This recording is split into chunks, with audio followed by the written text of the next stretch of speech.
요한 1서 1장 9절 같이 읽습니다.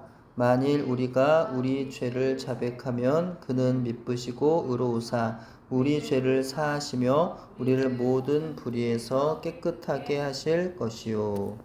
아멘.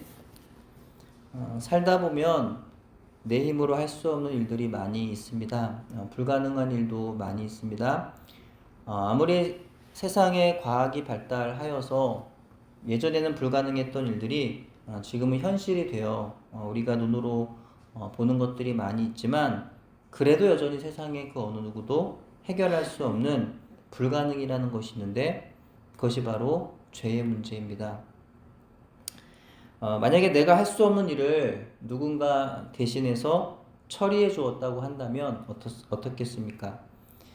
집안에 골치 아픈 일로 속을 끓이고 있는데 누군가 나서서 대신 처리해 주었다고 한다면 매우 기쁘지 않겠습니까? 직장에서 중요한 일을 맡았는데 내 힘으로 아주 버거워 스트레스가 이만저만한 게 아니었는데 누군가 나서서 도와줄 뿐만 아니라 상당 부분 자신이 처리해 준다고 한다면 얼마나 마음이 편안해지고 고마울까요? 그런데요, 하나님은 바로 세상의 모든 사람들에게 있어서 가장 큰 골칫거리인 죄의 문제를 대신 해결해 주셨습니다. 어느 누구도 해결할 수 없는 문제였습니다. 돈이 많다고 되는 것도 아니고 선한 일을 아무리 많이 해도 해결할 수 있는 것이 아니었습니다. 우리 가운데 누구도 죄의 문제를 해결할 수 없었고 우리는 모두가 죽을 수밖에 없는 지독한 절망에 놓인 영혼들이었습니다. 근데 하나님이 예수님을 보내신 것이죠. 그분이 십자가에 달려 우리의 모든 죄를 단번에 지시고 죽으신 겁니다. 그 십자가에서 흘리신 피로 우리는 구원을 받은 것이죠. 그분의 십자가 앞에서 나의 죄인됨을 자백하고 날 위해 죽으시고 부활하신 예수님을 내 안에 믿음으로 영접할 때 난 하나님 앞에 더 이상 죄인이 아니라 거룩한 하나님의 자녀가 되는 겁니다. 이것이 얼마나 놀라운 은혜인가라는 거죠. 얼마나 엄청난 선물입니까? 죽을 수밖에 없는 나에게 살 길을 마련해 주신 겁니다. 그 길은 하나님에게도 예수님에게도 쉬운 일은 아니었습니다. 만약에 누군가 찾아와서 자기 죄를 뒤집어 쓰라고 한다면 여러분 하실 수 있겠습니까? 그렇게 할 사람이 과연 누가 있을까요? 그것도 어떤 의롭고 선한 사람, 내가 존경하고 내가 정말로 사랑하는 정말 착하고 귀한 어떤 그런 사람이 실수로 지은 죄를 뒤집어 쓰라는 것이 아니라 그것도 나의 부모나 자녀의 죄가 아니라 내가 전혀 알지도 못하는 온갖 끔찍한 죄를 지은 사람의 죄를 뒤집어 쓰라는 겁니다. 그것도 한 사람의 죄가 아니라 수십, 수백, 수천, 수억 명의 죄를 뒤집어 쓰라는 겁니다. 그 죄를 뒤집어 쓰는 그것도 흔쾌히 뒤집어 쓰는 사람이 과연 있을까요? 근데 하나님이신 예수님은 온 인류의 모든 추악하고 끔찍하며 참혹한 죄악들을 모두 자신이 뒤집어 쓰셨습니다.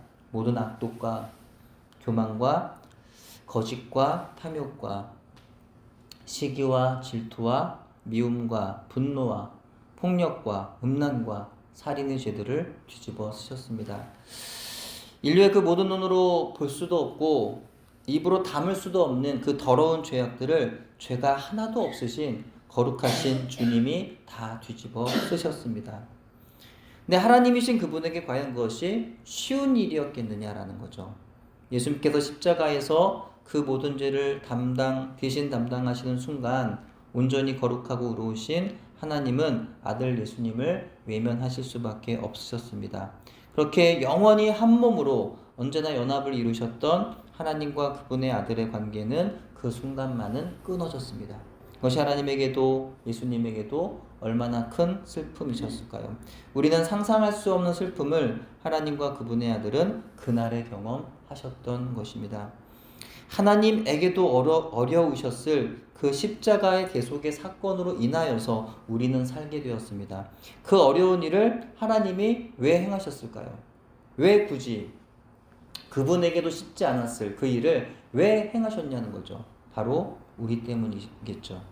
우리가 그분이 행하신 십자가의 그 피로 구원을 받았음을 기억하고 우리의 죄를 회개하고 구원을 받게 하시기 위함이었습니다. 그러므로 이제 우리는요, 예수 그리스도의 보혈을 힘입어 하나님께 담대하게 나아가 자신의 죄를 진실하게 자백하고 용서를 구해야 하는 줄로 믿습니다. 그러면 하나님은 이쁘시고 의로우셔서 우리의 죄를 사하여 주십니다. 그렇게 우리를 모든 불의에서 깨끗하게 해 주시는 것입니다. 우리는 더 이상 나의 죄가 너무 커서 하나님의 얼굴을 피하지 않아도 됩니다. 왜냐하면 예수님의 십자가의 구속의 사건보다 더 큰 죄는 없기 때문입니다. 예수님의 십자가의 그 피가 사하지 못하는 죄는 없기 때문입니다. 우리가 만일 나의 죄가 크다 하여서 주의 십자가 앞에 나가지 않는다면 주님의 우리를 대신하여 흘리신 그 피를 우린 헛되이 만드는 것이 되는 것이죠.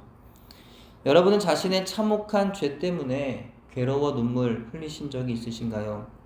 나의 죄가 너무 크게 여겨져서 나도 나를 용서할 수 없어서 하나님도 나를 용서하지 않으실 거라는 확신 때문에 괴로웠던 일이 있으신가요? 네, 저는 있습니다. 그래서 하나님 앞에 나가서 회개하기조차 힘들고 괴로웠던 때가 있었습니다. 하지만 달리 나의 죄를 해결할 방법이 없어서 그래도 나의 죄를 해결해 주실 분은 하나님뿐이라서 그래서 이런 나라도 그래도 용서해 달라고 하나님을 간절히 붙들었던 때가 있었습니다. 그 당시에는 제가 복음이 흔들렸던 때였던 거죠. 믿음이 흔들렸던 때였습니다. 내 죄가 너무나 주홍같이 붉어서 도저히 씻을 수 없을 거라고 여겼던 거죠. 이사야서 1장 18절에 너희 죄가 주홍 같을지라도 눈과 같이 희어질 것이요 진홍같이 붉을지라도 양털같이 희게 되리라 라고 하는 말씀은 생각나지도 않았습니다. 또한 그와 같은 말씀을 아무리 읽어도 나와는 상관없게만 들렸던 것이죠. 하지만 그 말씀이 내 말씀이 되는 순간 하나님의 구원의 은총을 받아 회복될 수 있었습니다. 오늘 본문은 말씀합니다. 만일 우리가 우리 죄를 자백하면 그는 미쁘시고 의로우시사 우리 죄를 사하시며 우리를 모든 불의에서 깨끗하게 하실 것이요. 그렇습니다. 하나님은 우리가 우리의 죄를 자백하기만 하면 미쁘시고 의로우시기 때문에 우리 죄를 용서해 주십니다. 반드시 용서해 주십니다. 의심하지 않아도 됩니다. 그렇기 때문에 우리는 죄를 지어 하나님 아버지를 피하여 도망치는 게 아니라 죄를 지었으니 우리는 더욱 하나님 아버지께로 달려가야 합니다. 그럼 하나님 아버지는요, 우리를 안아주시는 거예요. 마치 돌아온 탕자를 더럽다고 욕하시고 책망하시지 않으시고 안아주시고 씻겨주시고 새 옷과 새 신을 입히시고 신겨주신 아버지처럼 하나님 그렇게 우리를 안아주시고 깨끗하게 씻겨주시고 하나님의 자녀로 회복해 주시는 것입니다. 최근에 저는 유튜브로 이스라엘 성지순례 영상들을 보고 있습니다.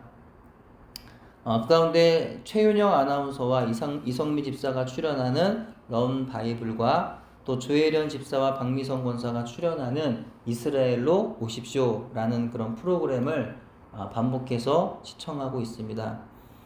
그 영상 가운데 흘러나온 박미선 권사님이 피처링에 참여하신 이런 날을 이라는 찬양이 있었습니다. 이 찬양을 듣다 보니까 마치 내 마음을 노래하는 것 같아서 눈물이 날 것 같은 그런 감동, 그런 은혜가 있었습니다. 가사가 이와 같습니다. 이런 나도 사랑하시나요? 이런 나를 용서하시나요? 외면하고 아파하던 나의 한숨까지도 듣고 계신가요? 이런 내게 다가오시나요? 이런 나를 안아주시네요. 상처나고 무너진 나의 삶, 그 깊은 곳까지 내려오시네요. 이런 나라도 갈 수 있나요? 이런 내가 따를 수 있나요? 끝없이 넘어져 절망하던 이런 나를 부르고 계신가요? 그 보좌 버리고 이 낮고 낮은 곳에 오셔서 나의 죄 위하여 십자가 위에 오르셨네. 그 영광 버리고 아프고 아픈 고통 참으사 나의 죄 위하여 그 물과 피 모두 쏟으셨네. 이런 나를 위해 죽으셨네. 아마도 다윗은 우리아의 아내인 밧세바와 간음한 이후 우리아를 살해하고 나서 1년이 지나 나단 선지자로부터 들은 이야기의 주인공인 그 죄인이 자신이라는 사실을 발견하고 나서는 하나님 앞에 참아 나갈 수 없었을 것입니다. 하나님 앞에 죄를 지었으면서 무려 1년 동안이나 하나님 앞에 회개하지 아니하고 뻔뻔하게 살았던 지난날을 되돌아볼 때 얼마나 자신이 그동안 죽은 시체와 같이 살았는지 깨닫게 되었을 것입니다. 그래서 다윗은요, 시편 32편 3절에 이렇게 고백합니다. 내가 입을 열지 아니할 때에 종일 신음함으로 내 뼈가 쇠하였도다. 이것을 표준 세번역 성경은 이렇게 표현합니다. 내가 입을 다물고 죄를 고백하지 않았을 때에는 온종일 끊임없는 신음으로 내 몸은 탈진하고 말았습니다. 죄를 짓고도 마치 아무 일도 없었던 것처럼 살아갔지만 그의 영혼은 그동안 얼마나 메말라 갔을지 그의 고백을 통해서 우리는 짐작할 수 있을 것입니다. 평생에 하나님을 사모하며 그분과 영적으로 교통하며 그분의 말씀을 들으며 살았던 그가 죄로 인하여 하나님과 교제가 끊어진 그 1년 동안 과연 어떻게 살아갔을지 짐작할 수 있습니다. 여전히 왕으로서 여전히 하나님을 예배하고 나라를 통치하면서 아무 일도 없었던 것처럼 살았겠지만 그의 영은요 시들시들 말라갔을 것입니다. 그러던 가운데 무려 1년이 지나 나던 선지자를 통하여 당신이 그 사람이라 라고 하는 선고 앞에 비로소 그는 자신의 죄를 깨닫게 됩니다. 그때 다시 하나님께로 돌아간 다윗은요 하나님 앞에서 아마도 이런 고백하지 않았을까요? 이런 나도 사랑하시나요? 이런 나를 용서하시나요? 자신의 죄로 인한 깊은 슬픔 속에서 다윗은 결국 하나님 앞에 자신의 죄를 자백하고 회개합니다. 시편 32편 5절입니다. 내가 이르기를 내 허물을 여호와께 자복하리라 하고 주께 내 죄를 아뢰고 내 죄악을 숨기지 아니하였더니 곧 주께서 내 죄악을 사하셨나이다. 다윗은 이와 같이 비록 너무나 늦게 하나님께로 돌아왔지만 그래도 이제라도 지금도 여전히 자신을 버리지 않으시고 사랑하시는 하나님 앞에 나아가 회개했습니다. 그렇게 하나님께 죄 용서함을 받아 하나님을 다시 찬양하는 거룩한 예배자로 회복될 수 있었던 것입니다. 우리는요 자신의 죄를 솔직하게 하나님 앞에 드러내는 것이 얼마나 기쁜 일인지 알아야 합니다. 절대 두려운 일이 아니고 부끄러운 일이 아님을 알아야 합니다. 오히려 죄를 고백하지 않고 숨긴 채 뻔뻔하게 살아가는 것이 부끄러운 일이죠. 부끄러워하지 아니하고 하나님 앞에 내 죄를 숨김없이 드러낼 때 우린 예수 그리스도 안에서 하나님으로부터 모든 죄가 깨끗하게 씻김을 받는 은혜를 경험할 수 있습니다. 또한 바울 사도는요 예수님을 만나 회심하기 전에는 예수님과 그분의 교회를 박해하던 그런 사람이었습니다. 디모데전서 1장 13절에서 그는 자신이 전에는 그리스도의 비방자였고 박해자였으며 폭행자였다고 고백합니다. 그는 그런 자신을 일컬어 죄인 중의 괴수라고 표현합니다.